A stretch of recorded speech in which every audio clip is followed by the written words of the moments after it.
안녕하세요. 본격 밀떡 버라이어티 밀리터리 M 진행을 맡은 신미정입니다. 그 옛날 신화가 살아 숨쉬던 시대 이래로 인간의 관심은 하늘에서 떠난 적이 없었습니다. 신화 속 이카루스처럼 날개를 만들어 하늘을 날고 싶어 했고 죽으면 저 우주의 별이 된다고 믿었죠. 이제는 인간 스스로가 로켓을 만들어 타고 그 우주로 향하는 시대가 됐습니다.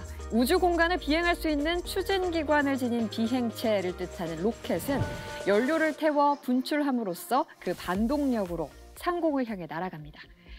로켓의 기원을 따져보자면 일찍이 중국에서 시작된 로켓형 화약 무기와 조선의 신기전을 비롯해 화살을 날리는 방식으로 발전해 오다가 19세기에 이르러 인도 마이소르 왕국의 로켓 무기를 거쳐 영국의 콩그리브 로켓으로 개량됐습니다. 이는 장거리를 날아 상대를 폭격하는 방식으로 19세기 중반까지를 풍미합니다. 하지만 이와 같은 로켓이 정말로 우주를 바라볼 수 있게 된 건 20세기가 넘어서였습니다. 지난 시간 언급됐던 파리포 이야기를 다시 꺼내게 되는데요. 크롭사 연구진의 발사 실수로 처음으로 포탄을 지구 성층권에 이르게 한 이후에 인류는 성층권을 뚫고 올라갈 수 있는 로켓을 연구하기 시작했습니다. 그리고 그 결과 2차 세계대전에서 독일은 V2라는 로켓 무기를 실용화하게 됩니다. 우주에 나갈 수 있는 기술이자 멀리 떨어져 있는 적을 부술 수 있는 장거리 미사일의 기초를 닦게 된 V2는 전쟁 후 미국과 소련으로 관련 인력과 기술이 넘어가면서 본격적인 냉전기 우주 시대의 발판이 됩니다. 이것을 무기냐, 인류를 위한 기술이냐라는 복잡한 감정으로 바라보게 되지만 그 결과 우리는 현재 로켓으로 쏘아올린 인공위성의 혜택을 누리며 살고 있고 민간인 우주여행 시대로 나아가고 있습니다. 오늘 밀리터리 M은 이렇게 창공을 가르고 나아가고자 했던 시도들에 관한 이야기를 해보려고 합니다. 밀떡을 위한 본격 밀떡 버라이어티 밀리터리 M 지금부터 시작합니다.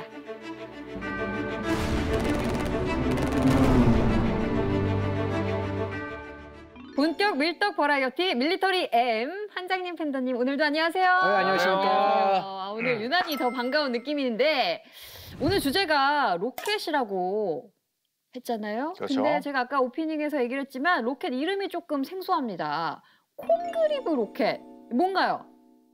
이게 영국의 윌리엄 콩그리브라는 사람이 1804년에 만든 로켓입니다. 자기 이름 따서 만들었다고 보면 됩니다. 그냥 이름이 조금 특이한 분이었군요.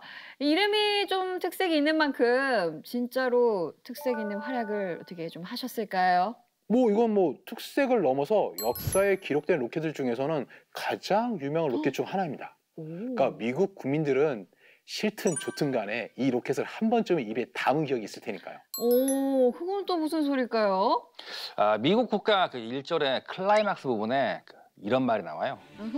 로켓의 붉은 섬광과 그 창공에서 장렬하는 폭탄 이런 가사가 나오는데 이 로켓이 바로 이 콩그리브 로켓입니다. 근데 미국 국가 가사에 왜 영국 로켓 얘기가 나오는 건가요?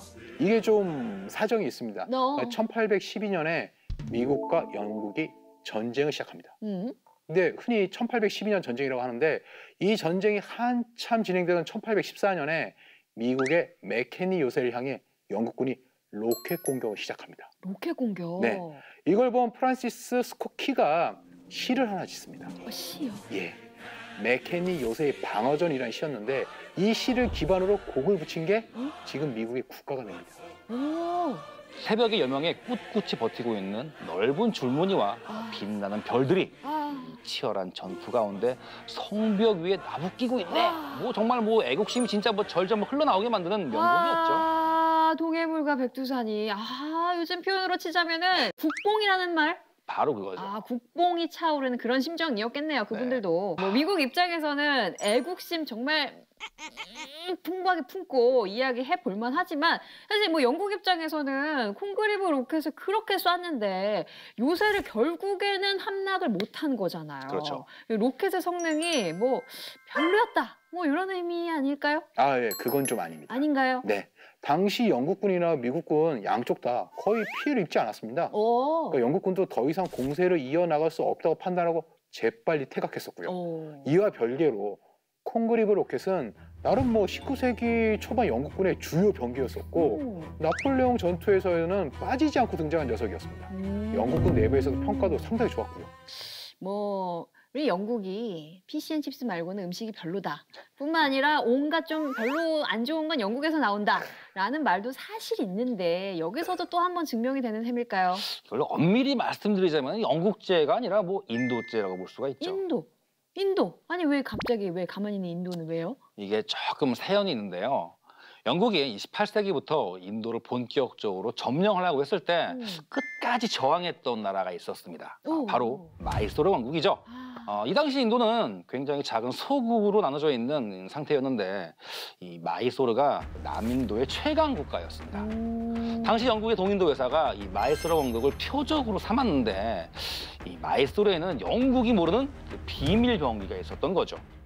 비밀 병기가 설마 로켓인가요? 맞습니다. 인도를 얕보던 영국인들 입장에서는 전혀 예상치 못했던 무기였죠. 그 당시에 뭐 낙후한 그 인도인들이 뭐 장대 끝에다가 뭐 쇠통과 칼날이 달린 이상한 물건을 가져왔는데 이게 막 불을 막 뿜으면서 막 날아오는 거예요. 빵빵 터지고 대포 포탄도 사실은 날라와가지고 터지는 게 굉장히 드물었던 시대였는데 굉장히 괴랄한 무기였죠. 역시 이 동양의 어떤 뭐랄까요 유구한 역사와 문화를 무시하면 안 됩니다. 인도 얕보면 안 돼요. 근데 저게 지금 저 그림이잖아요. 네, 그렇죠. 이거는 제가 어디서 많이 본 것 같은데 우리 영화 신기전에서 나오는 그거랑 조금 비슷해 보이는데요? 비슷하게 생겼죠. 네. 중국의 주화나 한국의 신기전이나 뭐 인도 로켓이나 다 비슷비슷한 개념으로 만들어졌거든요. 뭐 우리 입장에서는 어디서 많이 본 물건이다 뭐 이런 생각이 들겠지만은 로켓이 생소한 영국 입장에서는 그냥 날아다니는 인도의 괴물병기처럼 보였겠죠. 이게 어떤 면에서는 그 신기전보다 더 이렇게 살벌한 무기로 보일 수도 있었을 겁니다. 1760년대 당시에 그 전쟁을 피할 수 없다고 판단했던 마이소르 왕국의 하이데르 알리 술탄은 14세기부터 사용했던 인도의 전통적인 목재 로켓을 이 커다란 금속재로 바꾸고 창날까지 달아가지고 강력하게 해랑을 했습니다. 이렇게요. 이게 멀리서 보면 칼이 살아있네. 근데 혼자서 막 날아다니는 그런 모양으로 보일 것 같아요. 이게 막 불을 막 실제로 뿜고 날아오면 무섭죠. 이거를 갖다가 이제 알리 술탄이 개발을 했고 그의 아들인 티푸 술탄이 대량 생산해서 그 로켓 부대를 실제로 편성을 했습니다. 네, 제가 생각하기에는 인도 군대 그러면 왠지 코끼리 좀 타고 아니면 오토바이 타고 소중한 손님들 모시고 공격할 것 같은데 이렇게 부대까지 만들었다. 이거는 저도 솔직히 조금 놀랐습니다. 인도라고 하면 어딘지 좀 종교적이고 그렇죠. 막 남았을 때 현실과 동떨어져 보이지만은 마이소르 왕국은 조금 달랐습니다. 그러니까 부지런히 주변국과 동맹을 체결하고 미국 독립전쟁 당시에 영국과 프랑스가 앙숙이란 관계를 확인하자마자 바로 프랑스와 접촉해서 동맹을 맺습니다. 프랑스랑. 그리고 마이소르 왕국 이렇게 외교적, 군사적으로 결코 만만한 나라가 아니라는 거를 전쟁으로 외교로 다 보여줬죠. 기술뿐만 아니라 외교에도 굉장히 능한 국가였네요. 그렇죠. 이 마이소르 왕국의 그 군사력 중에서 정말 실제로 가장 중요한 위치를 차지했던 게 바로 이 알리 로켓이었죠. 알리 로켓? 1780년 9월에 영국과 맞붙은 플릴루아 전투에서 그 위력을 진짜 제대로 보여줬습니다. 당시에 그 1200명의 로켓 여단이 영국군을 향해서 로켓을 막 발사했는데 이 영국이 자랑하던 그 포병대를 상대하면서도 전혀 밀리지가 않았어요. 그리고 전투 막바지에는 영국군의 그 탄약고까지 날려버리면서 마이소르의 승리에 정말로 큰 기여를 했죠. 영국 군인들 그 로켓 부대 굉장히 놀랐겠는데요. 결국 영국군은 항복하게 됩니다. 놀란 영국인들은 이 무기를 알리 로켓 혹은 티프 로켓이라 부르면서 두려워했었죠. 실제로 영국인들은 마이소르를 점령할 때까지 4차례나 큰 전쟁을 치러야 했고 그중에 한 번은 전멸 수준의 피해를 입었습니다. 그리고 전쟁을 할 때마다 로켓에 호되게 되었고요. 여기서 주목할 건 이렇게 뭐 로켓 공격에 패배한 그 영국인들 중에 그 유명한 아서 웰즐리 대령도 있었다는 거죠. 아서 웰즐리 대령. 뭐 잘 압니다만 조금 설명해 주세요. 아서 웰즐리 대령. 이렇게 보면 좀 그 낯선 이름 좀 들리는데 잘 알고 있지만 워털루에서 나폴레옹을 패배시킨 웰링턴 공작이 바로 아서 웰즐리 대령입니다. 그러니까 당시에 인도 식민지군에 복무 중이었었거든요. 네. 그러니까 4차 마이소르 전쟁을 치렀는데 영국은 이 4번째 전쟁에서 겨우겨우 마이소르를 제압하게 됩니다. 그때 웰즐리 대령은 이렇게 힘겹게 마이소르를 제압한 다음에 어쨌든 이기긴 했지만은 너무 위험하다는 걸 느끼게 된 거죠. 그리고 실제로 영국군을 괴롭힌 게 무엇이냐 딱 보니까 로켓이었습니다. 오, 그러니까 나폴레옹을 이겼던 웰링턴 공작도 인도의 알리 로켓 요거에 맥을 못 추고 그냥 당했다는 얘기네요. 그렇습니다. 이렇게 뭐 로켓 공격에 호되게 당했던 영국인들은 마이소르를 점령한 뒤에 즉시 로켓을 도입해서 연구를 시작합니다. 아무래도 자기들을 괴롭혔던 무기니까 이거를 연구해서 우리도 한번 써먹어 보자. 이런 생각이었겠네요. 그렇습니다. 실제로 영국인들은 적극적으로 로켓을 복제를 해보려고 했죠. 근데 막상 이 복제를 딱 하려고 보니까 몇 가지 문제가 있는 거예요. 어떤 문제가 있었나요?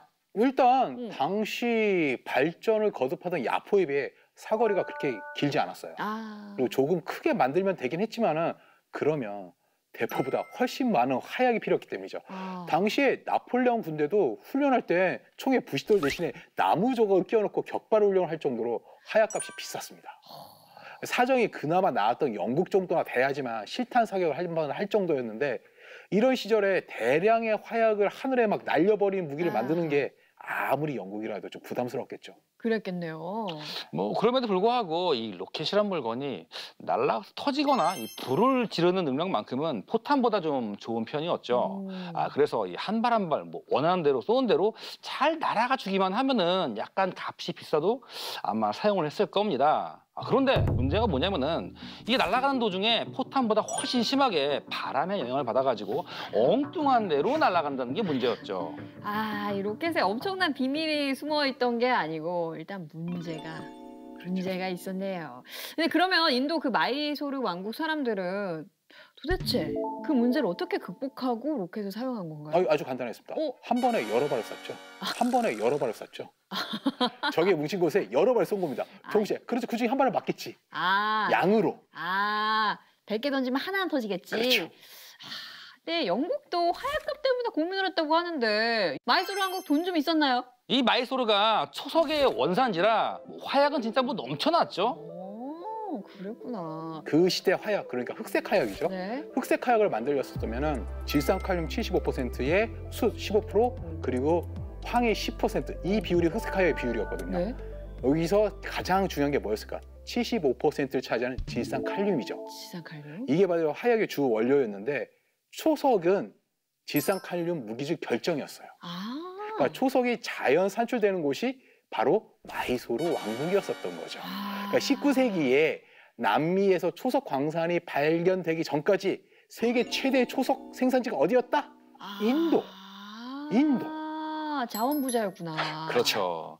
이게 뭐 영국 입장에서는 아무리 뭐 위력이 좋더라도 이렇게 비효율적이면 다시 생각을 해봐야 하지 않을까 막 고민을 하고 있었는데 울리치 저병의 그 책임자인 그 콩그리브 중장의 아들 윌리엄 콩그리브가 로켓에 팍 삐리 꽂힌 거예요. 그래가지고 그 양반이 이 로켓을 계속 개발을 하겠다면서 사비까지 들어가면서 연구를 시작합니다. 일단 덕후가 등장했습니다. 그렇죠. 기대가 됩니다. 좀 상당히 특이한 아저씨였어요. 네. 이건 특이한 건 너무 확실해요. 역사 기록상에 보면은. 네네. 이게 콩그리브 준난차가 어릴 때부터 열기구를 타고 달에 가는 꿈을 꿨던 사람이에요. 약간 팬더님 캐릭터인데요? 비슷합니다. 네. 그리고 거대한 이런 아저씨가 거대한 창에 막 불을 뿜으면서 날아가는 거 봤어요. 열기구 타다가 로켓이 튀어오는 거예요. 이거다. 딱 꽂힌 거죠. 저것이 나의 미래로구나. 나의 미래다. 네. 앞뒤 재지 않고 바로 로켓 개발에 뛰어들었죠. 그렇죠. 문제는 멋있는 거 만든다고 개발비 대주는 이런 따뜻한 세상이 아니지 않습니까?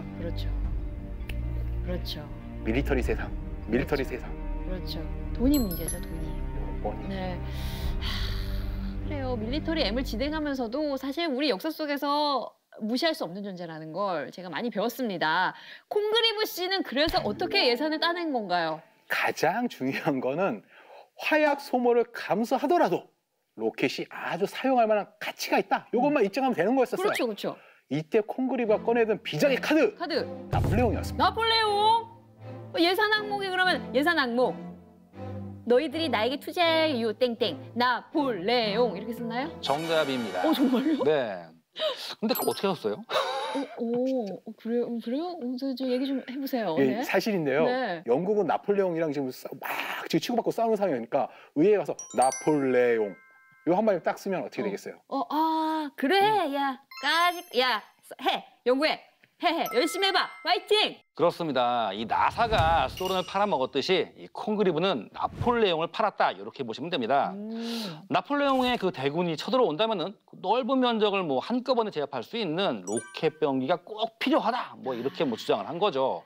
그리고 후원과 지지를 이끌어내기 위해서 평소에 친했던 영국 왕세자를 설득하게 됩니다. 근데 아무리 내가 왕세자랑 친하다고 해도 로켓 자체가 뭐 아직까지 싹 그렇게 위력이 별론데 어떻게 설득을 했을까요? 당시에 콩그리브는 이 장대 달린 금속재 원통에 화약을 채운 로켓이라는 오리지널 인도 로켓 그 자체에는 손을 하나도 안 냈어요. 그럼요?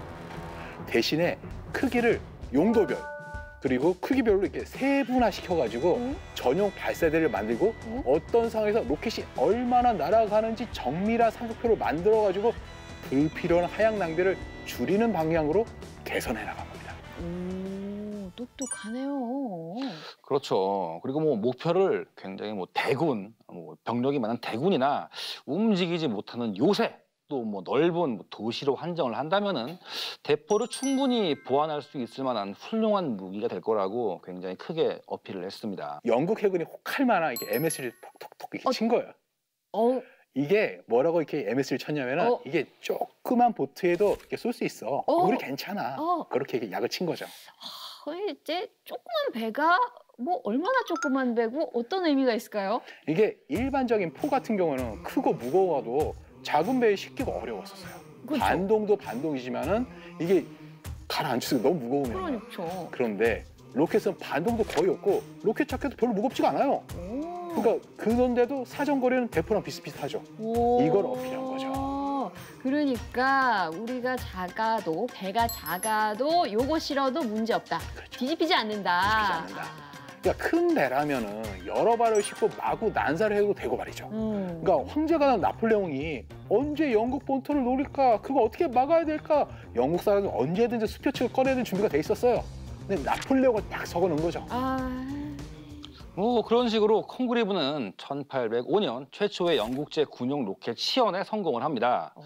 당시 영국 해군은 이 로켓이 3,000야드, 그러니까 대략 한 2.75km는 좋게 날아간다는 걸 확인하자마자 즉각 로켓을 구입했습니다. 콩그리브라는 분이 뭐 머리도 좋고 발명도 잘하는데 사업적인 수완까지 있네요. 그리고 영국 해군은 구입한 로켓을 마구 쐈어요. 그냥 쐈어요. 그러니까 1806년에 프랑스의 영국 침공 거점 중에 하나인 불로느향을 처음 공격했었어요. 이때 로켓을 처음으로 실전에 투입했는데 공격 자체는 좀 실패했어요. 근데 로켓만은 막 쏴새끼니까 시가지를 다 불태우는 용도는 꽤 쓸만한 평가를 받게 됩니다. 그렇죠. 여기에 막 고무된 영국인들은 1807년에 그 프랑스 측에 가담한 덴마크를 공격할 때도 이 로켓을 가져갔습니다. 이때는 로켓만 대량으로 탑재한 로켓함이 300발의 로켓을 발사해서 덴마크 수도 코펜하겐에 대화재를 불러일으켰습니다. 엄청난 배였네요. 그렇죠. 뭐 당하는 입장에서 정말 끔찍하죠. 결정타는 1809년에 있었던 그 바스크로드 해전이었습니다. 야간에 기습적으로 로켓함을 프랑스 연안까지 몰래 접근을 시켜가지고 프랑스 함대를 싹 불태워버리는 뭐 엄청난 전과를 올린 거죠. 이렇게 되자 영국 이하가 즉시 콩그리브에게 로켓 공장을 2개 더 세우라고 대량 생산체에 들어가라고 이렇게 압박을 넣어요. 그럴만하죠. 그럴만하죠. 드디어 의회가 수표책을 꺼내 들었습니다. 그렇게까지 잘할 줄은 몰랐나 봐요. 그렇죠. 그리고 서두의 이야기를 꺼냈던 맥케니 여세에서도 대활약을 하게 되죠. 우리가 얘기를 처음 시작할 때는 그냥 뭐 로켓이겠거니 했는데 지금까지 이야기를 쭉 들어보니까 이게 당시에는 정말 굉장히 핫한 무기였겠네요. 그렇죠. 이게 뭐 굳이 이렇게 정확하게 위력을 말씀드리자면은 대포의 지위까지는 위협하지 못했어요. 그만큼 뭐 세진 않았죠.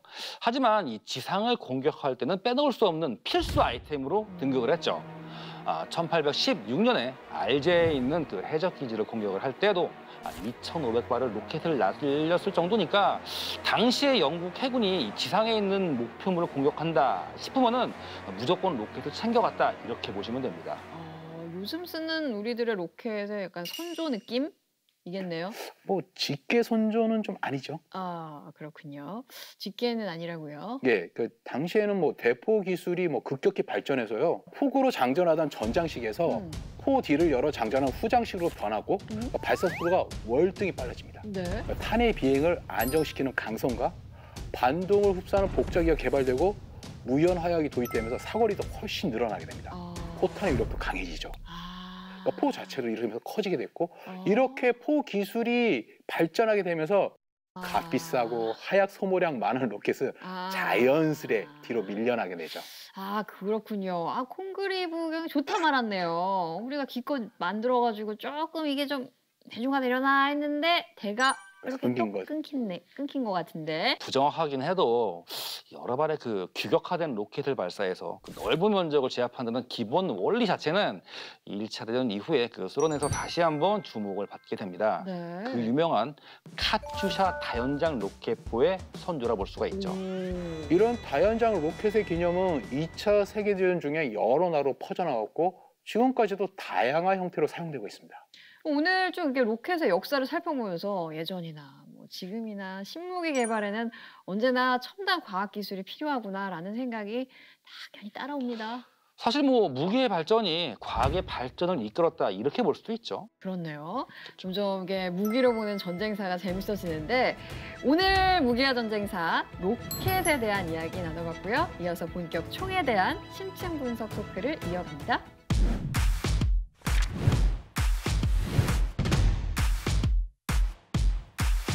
밀리터리 M에서 야심차게 기획한 총 대 총 코너. 창공을 향해 날아올랐던 총들의 대결. 창공을 향해 날아올랐던 총이면 뭐 전투기에 실렸던 기관총 말인가요? 적을 쓰러뜨리기 위한 총이 아니라 살아남기 위한 총이라고 보시면 됩니다. 이거 서바이벌 웨폰 말이죠? 이 추락했을 때를 대비해서 그 비행기에 싣고 다니던 총, 뭐 그런 거. 그렇습니다. 좋습니다. 창공을 향해 날아올랐던 총들의 대결. 지금 바로 시작하겠습니다. 오늘 소개할 이 서바이벌 웨폰은 좀 특이한 장르라 이 사전 설명이 좀 필요할 것 같습니다. 총이라는 게 워낙 종류도 많고 다양한데 굳이 조종사용 서바이벌 웨폰을 이렇게 별도로 만든 특별한 이유가 있나요? 원래 소련군은 서바이벌 웨폰이라는 게 따로 없었어요. 그러니까 마가로프 권총 한 자로 덜렁 던져주고 끝이었죠. 그런데 한편의 드라마 같은 사건을 계기로 서바이벌 웨폰이 탄생하게 됩니다. 그렇군요. 이 미국은 2차 대전 때부터 이미 조종사들에게 이 서바이벌 라이플을 지급해서 꽤 효과를 본 적이 있습니다. 그래서 전쟁이 끝나고 이 격추를 당했던 그 조종사들의 경험을 토대로 한 단계 업그레이드된 그런 총을 개발하게 되죠. 개발 배경부터 확연하게 차이가 나는군요. 좋습니다. 환장님이 선택하신 총 소개해 주시죠. 전체 길이 718mm, 총열 길이 355mm, 무게 2.06kg, 보총과 산탄총을 하나로 묶었다. 투인원 콤비네이션 건, M6 서바이벌 웨폰. 생긴 것만 보면 남북전쟁 때 쓰던 뭐 헬리 라이플 같은 판박인데 이런 구닥다리 총으로 생존 활동이 가능했을지 의문입니다. 아이고 참, 소련제는 뭐 완전 최첨단인가 보네요. 뭐 기대가 큽니다. 일단 소개부터 해주시죠. 길이 360mm, 무게 1.6kg, 개머리판 장착 시 길이 670mm, 무게 2.4kg, 소총과 수평 쌍대 산탄총을 하나로 묶었다. 3-in-1 콤비네이션 건, TP-82 서바이벌 피스톨. 아이고야, 이거 뭐 딱 매드맥스에 나온 그 소드 오프 샷건이네. 이거 뭐 서바이벌 피스톨 맞아요? 내가 보기에는 아무리 봐도 뭐 딱 전투용이구만. 자세한 얘기는 링 스테이지에서 해드리도록 하겠습니다. 좋습니다. 생존을 위한 서바이벌 웨폰과 서바이벌 피스톨의 한판 대결. Get in the ring. 오늘 대결을 펼칠 총들은 이 전투용이 아니라 생존용이기 때문에 화력이 세다고 해가지고 고평가받지는 않을 것 같은데 맞나요? 네, 맞습니다. 그런데 뭐하러 이런 전투용 산탄총을 들고 오셨대요? 서두에 말씀드렸다시피 드라마틱한 사연이 있습니다. 원래 TP-82가 소련의 우주 비행사용으로 개발된 스페이스 피스톨이었어요. 스페이스 피스톨? 뭐 우주에서 뭐 외계인이랑 싸울 때를 대비하는 뭐 그런 총인가요?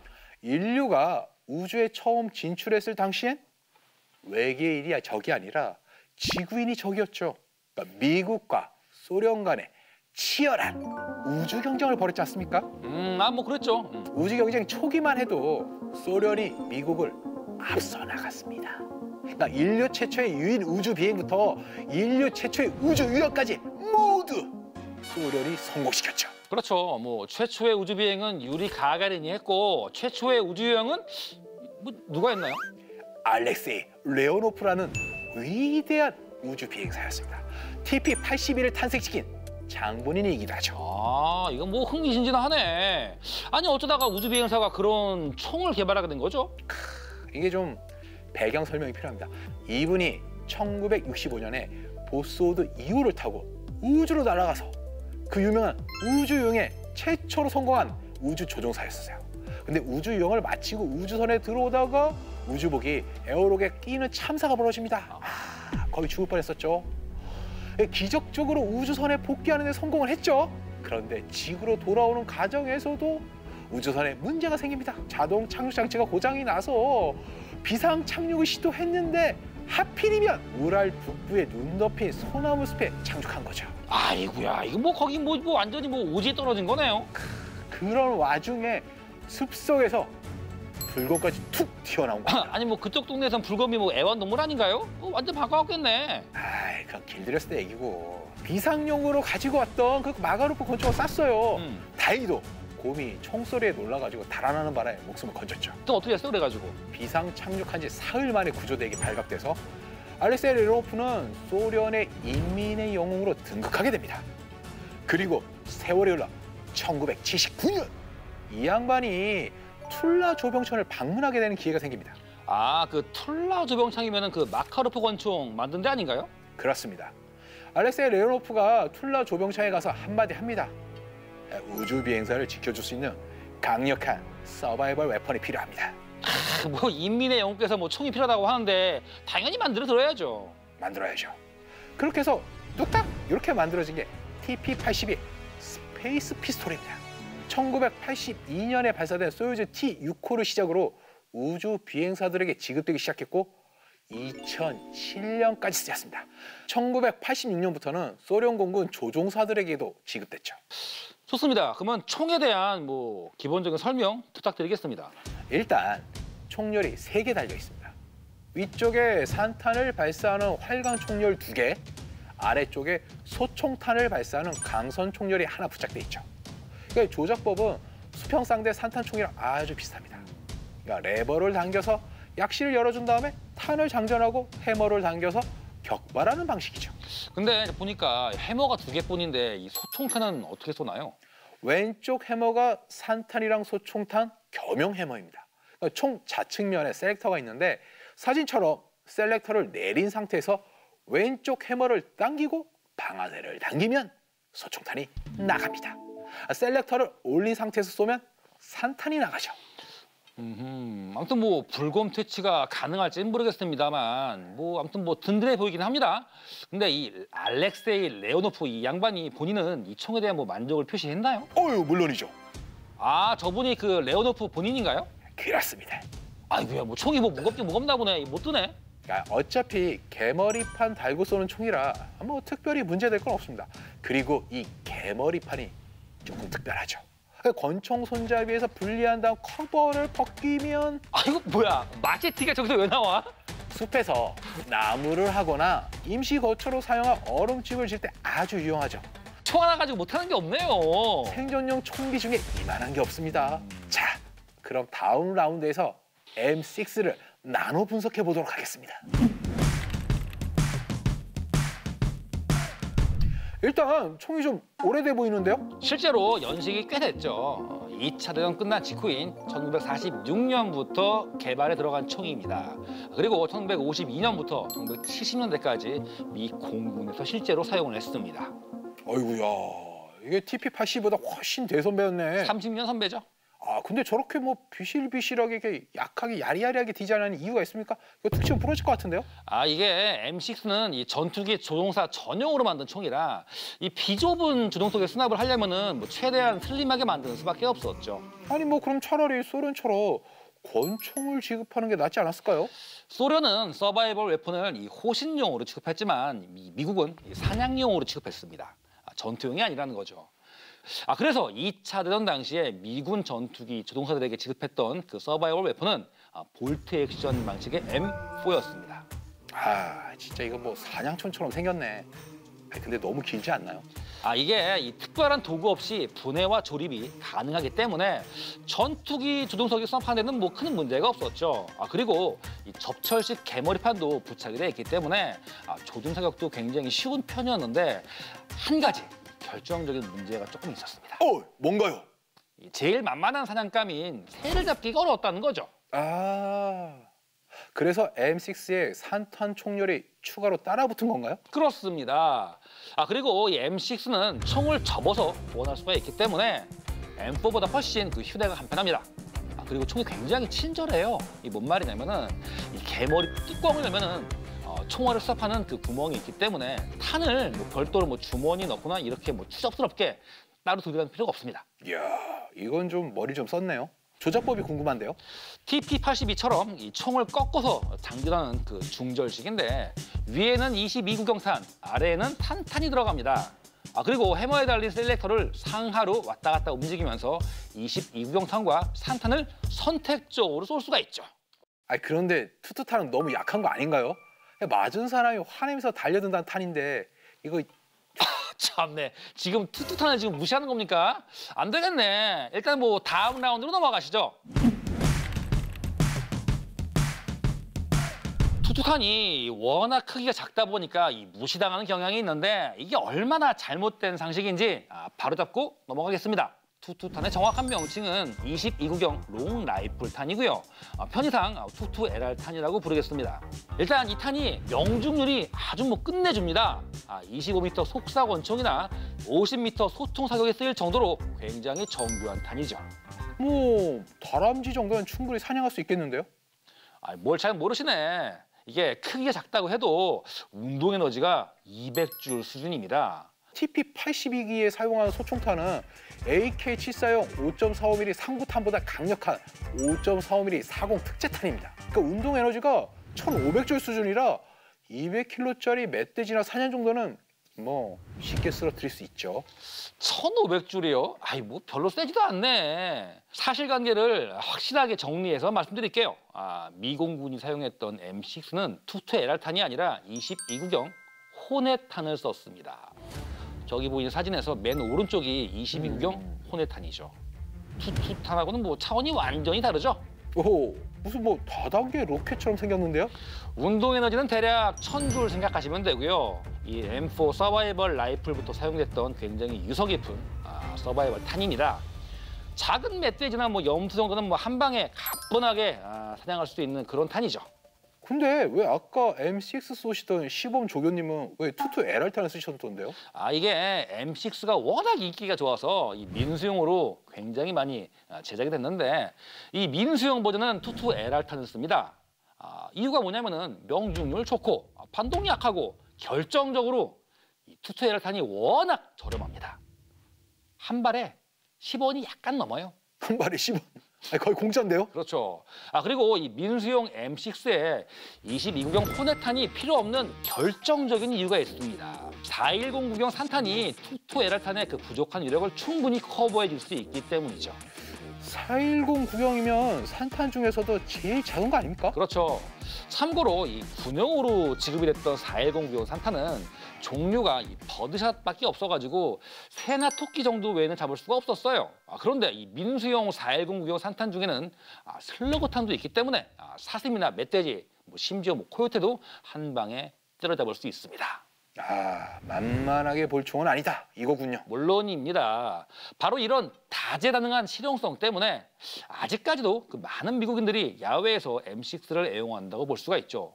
거기에 비하면 TP-82는 뭐 어떻습니까? 거의 퇴물 다 돼가지고 박물관 신세 아닌가요? TP-82를 그런 캠핑용 총이랑 비교하시다니. TP-82는 우주로 날아가는 우주 비행사들을 위해 특별히 제작된 스페이스 피스톨입니다. 귀한 인재들의 목숨을 구하기 위해 맞춤 설계된 이런 피스톨이라는 사료입니다. 그러니까 뭐 실용성보다는 생존성에 초점을 맞춘 총이다 뭐 이건데 그렇게 볼만한 근거가 있나요? 산탄 하나만 봐도 알 수 있어요. 그러니까 미 공군이 썼던 M6용 산탄은 뭐 버드샷밖에 없었다 뭐 그거죠? 뭐 그렇긴 하죠. TP-82는 우주로 날려보낼 때 버드샷과 신호탄이 패키지로 딸려갑니다. 오지에 불시착해서 새나 토끼로 잡을 수도 있지만 구조대에게 신호를 보낼 수도 있다. 이겁니다. 그런 기능도 있었네. 비교될 만한 걸 비교해야지. 그럼 마무리 총평 들어가실까요? 2차 대전 당시 미군은 병사들에게 목재 스톡으로 만들어진 반제동의 M1 개런들을 주력 소총으로 지급했습니다. 하지만 공군 유동사들에겐 고장날 염려가 없는 100% 철제의 단발식 서바이벌 웨폰을 지급했습니다. 추락한 전투기에서 기적적으로 살아남은 조종사를 총기 고장으로 인해 또다시 위험에 빠뜨릴 수는 없었기 때문이죠. 등장한 지 70년이 다 되도록 많은 이들의 절대적인 지지를 받고 있는 M6 서바이벌 웨폰. 그 탄생 철학에 공감하신다면 주저없이 M6를 선택해 주시기 바랍니다. 누군가를 쓰러뜨리기 위해서가 아니라 생존을 목적으로 개발된 서바이벌 웨폰. 그 서바이벌 웨폰이 갖춰야 할 가장 중요한 덕목은 무엇일까요? 튼튼한 내구성? 그건 서바이벌 웨폰이 갖춰야 할 가장 기본적인 요구사항의 하나일 뿐입니다. 서바이벌 웨폰은 꺼내들 일이 없을수록 좋습니다. 하지만 그것을 꺼내들어야 하는 순간에는 어떤 상황이 닥쳐도 살아남을 수 있다는 믿음을 줄 수 있어야 합니다. 서바이벌 웨폰이 갖춰야 할 가장 중요한 덕목을 갖춘 총. 전 자신 있게 TP-82를 권해드립니다. 우주 비행사용 서바이벌 피스톨 TP-82 대 전투기 조종사용 서바이벌 웨폰 M6. 과연 승자는?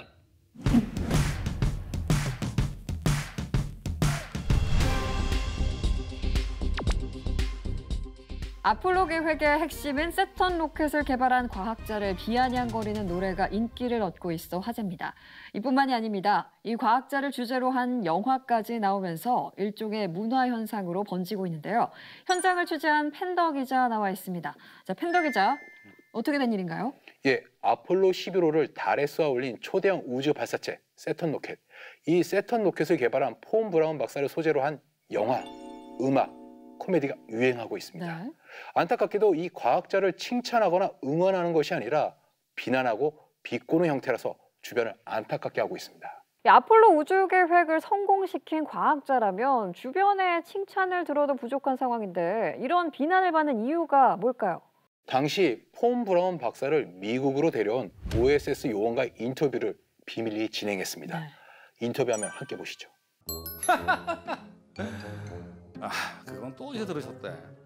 간단히 말해서 독일 과학자 스카우트 작전이었습니다. 과학에는 이념이 없지 않습니까? 소련이 낚아채기 전에 저희 쪽에 유리할 만한 과학자들을 포섭해서 데려오는 게 페이퍼 클립 작전이었습니다. 우리가 포섭해야 할 과학자들은 종이 클립으로 표시를 다 해놨었죠. 그래서 페이퍼 클립 작전이라고 명명을 했었습니다. 이게 안 그런 것 같지만 경쟁이 굉장히 치열했어요. 소련 쪽도 뭐 눈 벌게 져가지고 과학자들 뭐 쭉 훑고 다녔을 정도니까요. 저희들도 뭐 조건을 굉장히 후하게 쳐줬습니다. 이 뭐 그 당시에 굉장히 분위기가 뒤숭숭한 유럽 대신 이 미국으로 건너오면 과학자들의 그 가족까지 함께 데려올 수 있다. 뭐 직장도 주고 연구 자금도 주고 시민권까지 주고 당연히 베르너 폰 브라운이었죠. 제가 그 항공역학, 로켓, 화학무기, 의약품 등등 뭐 어지간한 과학자들은 다 포섭을 했었는데 정말 로켓이 최고였죠. 그 당시에는. 전쟁 당시에 V2 로켓 떨어진 거 보세요. 이건 무조건 확보하고 봐야죠. 이 소련도 뭐 로켓 가져가겠다고 뭐 눈 멀게 져가지고 이리저리 뭐 뛰어다녔는데 저희가 굉장히 운이 좋았다고 볼 수가 있습니다. 그 당시에 그 소련 애들이 로켓 가져가겠다고 뭐 페네문대로 병력을 쫙 보냈었는데 이미 그 전에 이 폰 브라운과 그 로켓 과학자들이 다 탈출한 상태였습니다. 그래서 이 소련군들을 피해가지고 그 과학자 무리가 오스트리아로 뭐 도망쳤다가 우리랑 딱 마주친 거죠. 그 당시에 그 폰 브라운 팀 과학자 한 100명 정도하고 이 화물 열차 한 300량 분량의 V2 로켓 부품을 그 기차에다가 쫙 실어가지고 미국으로 전부 보냈죠. 그 당시 독일의 로켓 기술이 미국보다 최소한 25년 정도 이상 앞서고 있다는 그런 평가를 받았는데 그 당시에 뭐 깨름직하고 말고 그런 게 없었죠. 무조건 데리고 왔어야 됐죠. 기자 양반이 너무 순진하시네. 이때 그 소련군 애들이 페네문들을 다 그냥 쓸고 지나갔다니까. 소련 애들이 나중에 그 스쿼드 미사일 만들었잖아요. 그 후세인이 걸프전 때 뭐 엄청 쐈던 그 미사일.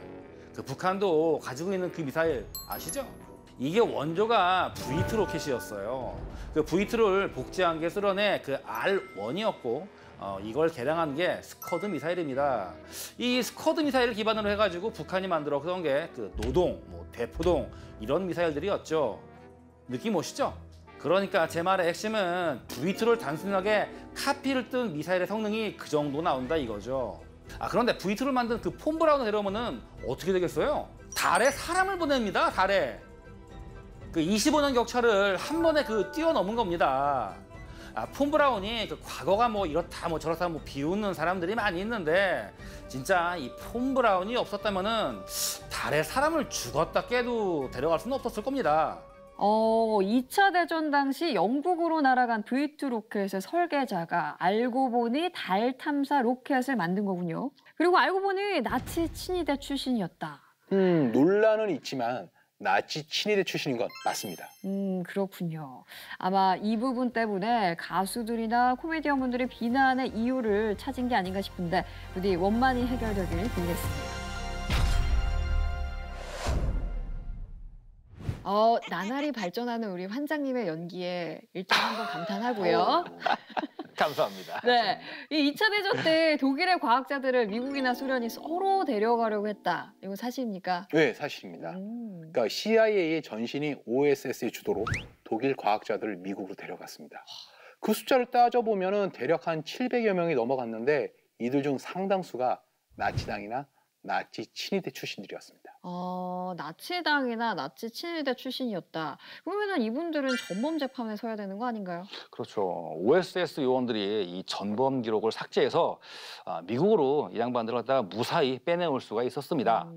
작전 이름을 페이퍼클립, 그러니까 뭐 종이클립 작전이라고 붙인 것도 이 포섭할 과학자들을 종이클립으로 표시한 데서 유래한다고 볼 수가 있죠. 우리가 흔히 보는 페이퍼클립에 이렇게 또 큰 무게가 숨겨져 있을 줄이야. 네, 이렇게 포섭한 과학자들이 실제로 성과를 보여줬나요? 뭐 방금 보셨다시피 폰 브라운만 하더라도 세턴 로켓을 만들었지 않습니까? 그러니까 이게 미국 입장에서 활용해서 도움이 된다는 것도 생각해 봐야 하는데 소련이 데려가지 못하겠다는 것도 한번 생각해 봐야 됩니다. 소련이 이용하지 못하도록 미리 포섭한 데 이미 더 컸었죠. 미국과 소련이 탐내는 기술은 거의 이거 다 비슷비슷하죠. 사람 보는 눈이. 그러니까 독일 강학회사로 유명한 자이스를 놓고 버린 미국과 소련의 신랑이 굉장히 유명하거든요. 동서독이 서로 분단되기 직전에 미국이 자이스 기술자들과 생산 설비, 특허, 설계, 연구 논문들을 다 뜯어가지고 서독으로 들고 갔어요. 1946년이 되자 동독당으로 진주한 소련군이 남아있는 자이스 기술자들과 설비들 다 뜯어가지고 소련을 끌고 가죠. 서로 생각하고 원하던 게 비슷비슷했던 거예요. 그 중에 최고는 또 폰 브라운이 가져온 로켓이었다. 2차 대전 당시에 V2 로켓은 그냥 하늘만 쳐다봐 있었어요. 그러니까 V1은 어떻게든 뭐 막는 신용이라도 했지만은 음속의 5배 속도로 내리꽂히는 V2는 당시 기술로는 막기가 불가능했었죠. 너무 빠르고. 그렇죠. 미국으로서 이게 굉장히 탐날 수가 없었죠. 그렇군요. 굉장히 탐나는 기술이니까 아예 이 폰 브라운을 데리고 간 거군요. 그렇죠. 일단은 뭐 로켓을 만든 사람이기 때문에 데려오기만 한다면은 뭐 뭐든지 할 수 있을 거라고 생각을 했던 거죠. 물론 처음부터 이 양반이 환영받았던 건 아니죠. OSS가 그 신분 세탁을 해주긴 했지만 이 폰 브라운이 나치 친위대 출신이라는 거는 뭐 알만한 사람들은 다 알고 있었죠. 이때 소련이 도와줍니다. 그러니까 1957년 10월 4일 소련이 인류 역사상 처음으로 인공위성 스푸트니크 1호를 발사한 겁니다. 아, 스푸트닉 쇼크. 그렇죠. 미국은 발칵 뒤집혀졌어요. 그러니까 무너진 자존심을 회복하기 위해서 폰 브라운 박사를 전면에 내세우게 됩니다. 그러니까 1958년 1월 31일 네. 폰 브라운은 미국 최초의 인공위성 익스플로러 1호를 발사 성공시킵니다. 자, 이때부터 폰 브라운 박사는 사회 저명 인사로 불리면서 언론의 그 주목을 대대적으로 받게 됩니다. 동시에 수많은 비아냥과 비난도 감내해야 했죠. 근데 미국에게 이렇게까지 영예를 안겨준 사람인데 진짜로 가수가 막 대놓고 디스하고 막 코미디언이 비아냥거리고 이게 가능했나요? 당시 이게 진짜 그렇게 막 유행처럼 퍼져나갔었어요. 당시 코미디언이었던 모투살은 별에 가려고 했는데 가끔은 런던에 떨어졌어요. 라면서 대놓고 폰 브라운이 VT 로켓을 만든 걸 비아냥거렸었고요. 가수였던 톰 레러는 일단 로켓이 발사되면 어디로 떨어지는지 누가 신경 쓰나요? 그건 제 소관이 아닙니다. 라면서 대놓고 폰 브라운을 디스했었죠. 아무래도 이 폰 브라운의 과거 경력이 나치 친위대 출신이니까 발목을 잡은 거네요. 결정타는 네. 스탠리 큐브렉 감독의 영화 닥터 스트레인지 러브였죠. 블랙 코미디. 그렇죠. 이 닥터 스트레인지 러브에서 스트레인지 러브 박사 모델이 바로 폰 브라운이었습니다. 그래서 그 영화에 보면은 스트레인지 러브 박사가 한쪽 팔 치켜드는 막 나치식 경례를 막 했던 거네. 이거 뭐 거의 대놓고 디스를 했다고 봐야 되겠네요. 그렇죠. 그럼에도 불구하고 이 양반이 정말 꼭 필요했던 인물이었어요.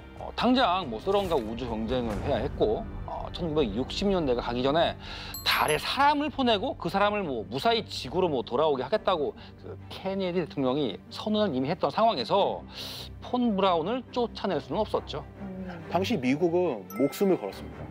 1966년 연방 예산의 5.5%를 나사에 투입할 정도였었죠. 폰 브라운은 위기에 처한 미국을 구해내야 하는 영웅의 위치에 섰었습니다. 역설적이네요.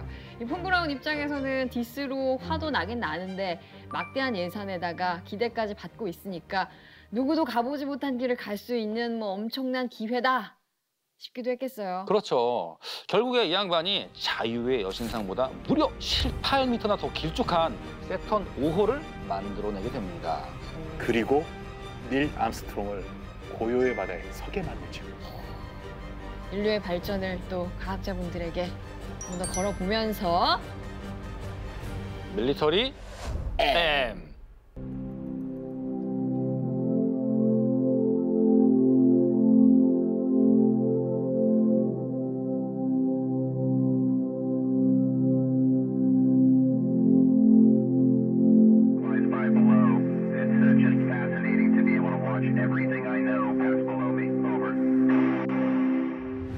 냉전의 한가운데인 1961년 4월 12일 소련은 인류 최초로 우주 공간에 사람을 올려보냅니다. 바로 유리 가가린이죠. 신화 속에서 그토록 가고 싶어했던 우주 공간에 처음으로 도달한 첫 인간으로서 유리 가가린이 내뱉은 말은 다음 세 문장이었습니다. 지구는 푸르다. 이 얼마나 놀라운 일인가. 경이롭다. 이 지구는 푸르다는 말은 이후 1990년 2월 14일 미국의 보이저 1호가 명왕성 근처를 지나가면서 찍은 지구의 사진을 보고 미국의 천문학자인 칼 세이건이 창백한 푸른 점이라고 칭할 때까지 지구를 형용했던 가장 유명한 말로 남게 되죠. 지구는 푸르다. 창백한 푸른 점. 지구 하면 푸른색을 떠올리게 되죠. 이 좁은 지구에서 사실 아웅다웅 싸우고 있지만 저기 멀리서 보면 한낱 점일 뿐이고. 아이러니하게도 유리 가가린이 우주로 날아갈 수 있었던 것도 닐 암스트롱이 달에 첫 발을 내딜 수 있었던 것도 다 전쟁 때문이었습니다. 전쟁. 냉전 구도 속에서 서로 경쟁을 했다 이거죠. 그렇죠. 냉전 덕분이라 볼 수가 있죠. 즉, 이 싸우진 않지만 싸우고 있는 전쟁 속에서 그 체제의 우수성을 증명하고 이렇게 증명된 기술을 무기로 만들었던 거죠. 만약 냉전이 없었다면 달에 사람이 서는 일이 일어나는 건 아마 2000년대에나 가능했을지도 모릅니다. 우주로 향하고 싶었던 인간의 열망과 욕망은 인정할 수 있겠지만은 그 열망에 투자하는 건 좀 다른 문제였거든요. 네. 그러니까 미 연방 예산의 5.5%를 달 착륙 프로그램에 쏟아부을 수 있었던 건 냉전이란 시대 배경이 없었다면 어려웠을 겁니다. 그렇죠. 뭐 그런 의미에선 냉전 시대의 그 대리 전쟁이라 할 수 있는 우주 경쟁은 우리에게 뭐 시사하는 바가 크다, 뭐 이렇게 볼 수가 있죠. 건전한 경쟁이라 볼 수도 있고, 혹은 뭐 전쟁이 아닌 전쟁, 뭐 이렇게 볼 수도 있죠. 비록 전쟁이 연장선상에서 시작됐지만 유리 가가린을 시작으로 인류는 우주에 직접 발을 들였고, 거기서부터 인간의 지평과 인식 영역이 그만큼 무한에 가까울 만큼 확장됐습니다. 그리고 이 광활한 영역에서는 경쟁보다는 협력이 더 필요하다는 걸 느끼게 됩니다. 그 결과 1975년 7월 15일 미국의 아폴로 18호와 소련의 소유주 19호가 우주에서 도킹하게 됩니다. 얼마 전까지만 해도 치열하게 경쟁했던 인류가 결국 우주에서 손을 맞잡았던 겁니다. 칠흑 같은 어둠 속을 헤매야 했던 인간이라면 누구라도 공감했을 겁니다. 우주에선 주먹질보다는 악수가 더 쉽다는 걸 말이죠. 네, 맞습니다. 바로 얼마 전에 미국의 스페이스X라는 민간 우주 개발 기업이 최초의 민간 유인 우주선 발사에 성공을 했잖아요. 국제 우주정거장에서 우주인들끼리 만나는 장면도 보였는데, 정말 광활하고 드넓은 우주 공간에서 우리는 같은 지구인으로 하나 되는 순간이 아니었나 싶은데요. 그렇죠. 뭐 언젠가 뭐 외계 문명과 접촉을 하게 된다면은 우리 지구인들끼리 뭐 우리가 남이가 뭐 이런 말도 외칠 날이 오겠죠. 갑자기 이런 노래가 떠오르네요. 먼지가 돼요. 나 먼지일 뿐이다라는 생각이 들면서 갑자기 좀 겸허해집니다. 경쟁이 아닌 상생과 공존이 있는 평화로운 우주 시대를 우리 밀리터리 M이 기원합니다. 오늘 밀떡들의 시간 밀리터리 M은 창공을 향한 인류의 꿈에 대한 이야기를 나눠봤는데요. 우주로 뻗어가는 인간의 도전을 저희도 응원합니다. 정말 모든 시청자가 밀떡이 되는 그날까지 천만 밀떡 양성 프로젝트 밀리터리 M. 다음 시간까지 안녕히 계세요. 안녕히 계세요. 오늘의 주제 복수 현장. 대한 미사일에 대한 이야기를 한번 해보려고 합니다. 용서로 복수하는 거 살면서 본 적 없어요. 이스라엘 눈에 티끌 하나라도 들어가면 상대 눈에서 콧물 나온다는 말이 나도 또 복수다. 오지식한 클리너 레옹 대 고독한 히트맨 존 윅의 한판 대결. 팬더님, 이따가 폐공장 가가지고 우리 에어건을 한판 뜨시죠? 사람들이 막 유러피안 스타일을 몰라. 꼼꼼하게 유러피안 스타일이라니까요. 밀리터리 M. 다음 시간까지 안녕히 계세요.